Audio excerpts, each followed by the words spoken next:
ଦେଖନ୍ତୁ ମୁଁ ବନେଇଛି ଛେନା ପୋଡ଼ପିଠା। ଅବଶ୍ୟ ପିଠାଟା ଟିକେ ଖର ହେଇଗଲା, କାହିଁକିନା ମୁଁ ଯାଇ ଲାଇଭ୍ ପ୍ରୋଗ୍ରାମ୍ କରୁଥିଲି। ସେଦିନ ଲାଇଭ୍ରେ ବି ମୁଁ କହିଥିଲି ଆପଣ ପ୍ରଥମେ ଯେତିକି ଚାଉଳ ସେତିକି ବିରି ବତୁରାନ୍ତୁ।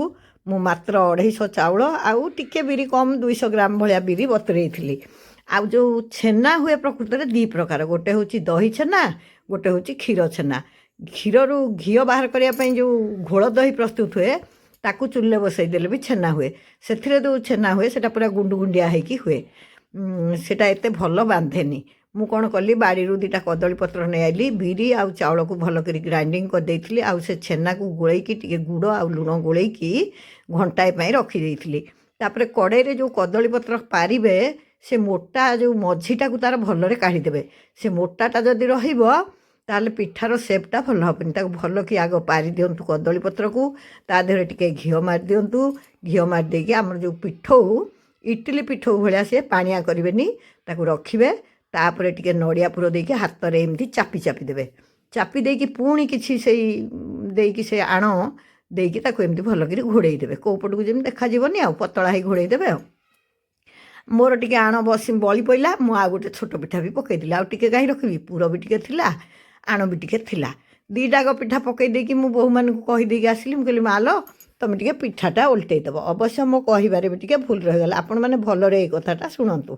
ପିଠାଟା ସିଝିଛି କି ନାହିଁ ଆପଣ କାଠି କେଞ୍ଚିକି ମୋଟେ ଦେଖିବା ଦରକାର ନାହିଁ, କାହିଁକିନା ଏଇଟା ତ ଚୁଲିରେ ବସୁଛି, ଉପରେ ଦିଆହେଇନି ରଡ଼ ବା ଉପରେ କିଛି ସିଝିବା ପାଇଁ ଦିଆହେଇନି, କେବଳ ଘୋଡ଼ା ହେଇଥିଲା ଭଲରେ। ଆପଣ ଦରକାର ଚାହିଁଲେ ବି ସେ ଚାରିକଡ଼େ ଗୋଟେ ଓଦା କପଡ଼ା ଗୁଡ଼େଇ ଦେବେ, ଯେମିତି ଚିତଉରେ ଗୋଡ଼ା ହେଇଥାଏ। ତାପରେ ଆପଣ ପିଠାପାତିଆ ମାରିକି ଦେଖିବେ, ପତ୍ର ଟିକେ ବାଦାମୀ ପଡ଼ି ଆସିଲା ମାନେ ଆପଣ ପିଠାଟିକୁ ଓଲଟେଇ ପାରିବେ। ମୋର ଦୁଇଟା ଯାକ ପିଠା ଟିକେ କଡ଼ା ହେଇଗଲା, ମାନେ ତଳ ଟିକେ ଅଧିକ ପଡ଼ିଗଲା। ଯେତେବେଳେ ଆପଣ ଦେଖିବେ ଆପଣଙ୍କର ପିଠାପାତିଆ ଚାଲୁଛି ଆଉ ପିଠା ଓଲଟେଇ ହେବ, ଆପଣ ପିଠାକୁ ଓଲଟେଇ ଦେବେ। ଏମିତି ବି କରିପାରିବେ, କଡ଼େଇରେ ଆଉ ଖଣ୍ଡେ ପତ୍ର ଦେଇକି ବି ତା ଉପରକୁ ବି ପିଠା ଆପଣ ଆରାମସେ ଓଲଟେଇ ପାରିବେ। ତା ଦ୍ୱାରା ପିଠାର ରଙ୍ଗ ବାଦାମୀ ହେବ, ଖାଇବାକୁ ନରମ ହେବ। ମୋ ପିଠା ଟିକେ ପୋଡ଼ି ଯାଇଥିଲେ ବି ମୁଁ ଆପଣଙ୍କୁ ଏ ପିଠାଟା ଦେଖେଇଲି ଏଇଥିପାଇଁ ଯେ ମୁଁ ପୁଣି କେଉଁଦିନ କରିବି, କାଳେ ପିଠାଟା ଲୁଚିଯିବ। ଏଇଟା ହେଉଛି ପ୍ରକୃତରେ ଛେନା ପୋଡ଼ ପିଠା।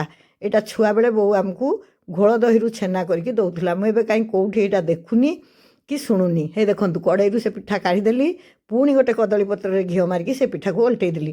ସେଟା ପୁରା ନତ ନତ ହେଉଥିବ, ଆପଣ ଓଲଟେଇବେ। ତା ସେପ୍ଟା ବି ବଢ଼ିଆ, ପୁରା ଏଣ୍ଡୁରି ପିଠା ପରି ଦୁଇ ପଟ ଫୁଲିଯିବ।